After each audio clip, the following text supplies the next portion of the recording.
Newsflash. Here's your flash briefing. In NPR News from Tuning.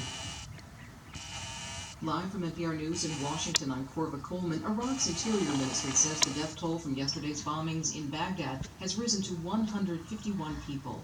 At least 195 others have been injured. Islamic State is claiming responsibility for the attacks. Iraq's prime minister is calling for new security measures to be taken in Baghdad. One of the leaders of the United Kingdom campaign to leave the European Union is resigning as head of his party. Nigel Farage heads the UK Independence Party, or UKIP. He's long pushed for his country's exit from the EU. Today he says he is stepping down as UKIP's leader. I now feel that I've done my bit, that I couldn't possibly achieve more than we managed to get in that referendum, and so I feel it's right that I should now stand aside as leader of UKIP. Last week, another strong supporter of the effort to get Britain to leave the EU also stepped aside. Boris Johnson had been seen as a strong contender to head the British ruling Conservative Party, but he chose not to run for the leadership post. It could have made him British Prime Minister.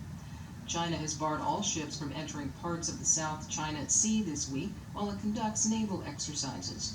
NPR's Anthony Kuhn reports the warning comes ahead of an international tribunal's ruling on China's claims to the South China Sea. China's Maritime Administration announced over the weekend that the exercises will be held from Tuesday to next Monday.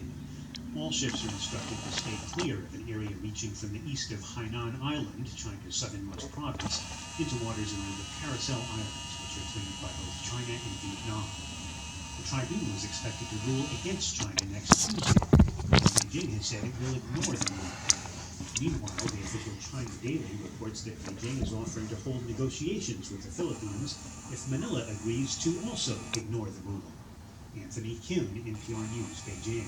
Another Baltimore police officer who's charged in the death of Freddie Gray goes on trial this week. NPR's Jennifer Ludden reports this will be the fourth time prosecutors try to convict someone for the fatal neck injury Gray suffered in the back of a police van last year. Lieutenant Brian Rice is the highest-ranking officer in the case. He's charged with manslaughter, assault, reckless endangerment, and misconduct in office. His trial could heighten a growing rift between prosecutors and police. During the trial of another officer last month, a police detective accused prosecutors of ignoring her investigation of Gray's death because it conflicted with their findings. Now, seeking more information on that, Lieutenant Rice is asking prosecutors to turn over grand jury testimony.